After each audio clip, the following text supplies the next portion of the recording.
স্বাগত সবাইকে আর স্পেশাল এডুকেয়ারে, যেখানে তথ্যের সঙ্গে মেলে সফলতার প্রস্তুতি। আজকে আমরা আলোচনা করব এমন একজন মনোবিজ্ঞানীকে নিয়ে, যিনি শিশুর চিন্তার মানচিত্রকে বদলে দিয়েছেন। হ্যাঁ, তিনি হলেন জেন পিয়াজে। জেন পিয়াজে ছিলেন একজন সুইস মনোবিজ্ঞানী এবং দার্শনিক। তিনি জন্মগ্রহণ করেন 1896 সালে সুইজারল্যান্ডে।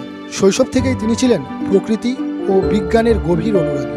শুরুতে জীববিজ্ঞান নিয়ে পড়াশোনা করলেও পরে তার মন কেন্দ্রীভূত হয় শিশুদের মানসিক বিকাশের দিকে। তিনি গবেষণা শুরু করেন তার নিজের সন্তানের পর্যবেক্ষণের মধ্য দিয়ে। তিনি লক্ষ্য করেন শিশুরা কিভাবে চিন্তা করে, শেখে এবং চারপাশের জগৎকে বোঝে। তার একটি গুরুত্বপূর্ণ আবিষ্কার ছিল, শিশু কেবল বড়দের ছোট সংস্করণ নয়, বরং তাদের নিজস্ব চিন্তা, যুক্তি এবং বোঝার ধরন আছে। তাই তিনি ছোটদের বলেছেন লিটল সায়েন্টিস্ট। জেন পিয়াজে আমাদের শেখায়, শিক্ষা মানে শুধু তথ্য দেওয়া নয়, বরং শেখার এমন পরিবেশ তৈরি করা যেখানে শিশু নিজের অভিজ্ঞতায় শেখে। তাই শিক্ষার্থীদের মানসিক স্তর বুঝে পাঠদান করতে হয়। শিশুর ভুলকে ভুল না বলে বরং শেখার সুযোগ হিসাবে দেখতে হয়। মুখস্থ নয়, প্রশ্ন করতে উৎসাহী করতে হয়। বাস্তব অভিজ্ঞতা আর এক্সপেরিমেন্টের মাধ্যমে শেখানো সবচেয়ে কার্যকর। তাই আপনি যখন ইন্টারভিউ বোর্ডে বলবেন আমি চাইল্ড সেন্টার্ড লার্নিংয়ে বিশ্বাস করি, তখন আপনি আসলে পিয়াজের তত্ত্বের সম্মান জানাচ্ছেন। ইন্টারভিউ বোর্ডে প্রশ্ন আসতেই পারে, শিক্ষাক্ষেত্রে কোন মনোবিজ্ঞানীর তত্ত্ব আপনাকে সব থেকে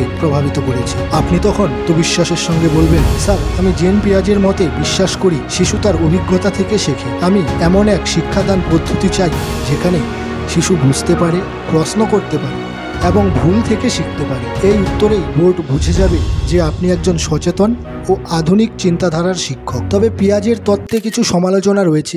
গবেষকরা বলেন সব শিশু নির্দিষ্ট বয়সে একইভাবে শেখে না, এবং তার গবেষণা ছিল প্রধানত ইউরোপিয়ান মধ্যবিত্ত শিশুদের উপর। ভাষা ও সামাজিক প্রভাবকে তিনি তুলনামূলকভাবে গুরুত্ব দেননি, যা পরবর্তীতে ভাইগোটস্কির তত্ত্বে বিশেষভাবে উঠে আসে। তবুও জেন পিয়াজে আমাদের যে দিশা দেখিয়েছে তা আজও অমূল্য। শিশুরা নিজেরাই শেখার ক্ষমতা রাখে, শুধু তাদের সেই সুযোগটা দিতে হবে। এবং প্রতিটা শিশুই আলাদা এবং শেখার ধরনও ভিন্ন। শেখানোর আগে জানতে হবে তারা কোন অবস্থায় দাঁড়িয়ে। শিক্ষক হিসাবে আমাদের কাজ শুধু পড়ানো নয়, বরং শেখার পরিবেশ তৈরি করা। জেন পিয়াজে বলেন শিক্ষক নয়, হন শেখার পথ প্রদর্শক। এরকম আরও child psychology, TET interview, teaching skill এর উপর ভিডিও পেতে এখনই সাবস্ক্রাইব করুন আর স্পেশাল এডুকেয়ার। আর ভিডিওটি ভালো লাগলে বন্ধুদের সাথে শেয়ার করুন আর কমেন্টে জানান পরবর্তী ভিডিও আপনি কিসের উপর দেখতে চান। শুভকামনা রইল, আপনি হয়ে উঠুন একজন মন ছোঁয়া শিক্ষক, মন থেকে।